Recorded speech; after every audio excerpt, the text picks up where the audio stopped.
Hi everyone, welcome to Take My Life. In today's video, I'm going to show you how to turn on vibration on iPhone. So let's jump right in.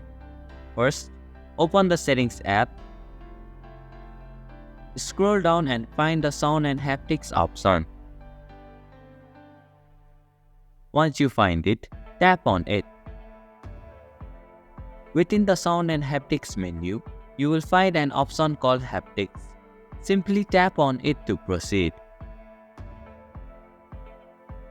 Finally, look for the Always Play option under Haptics and tap on it.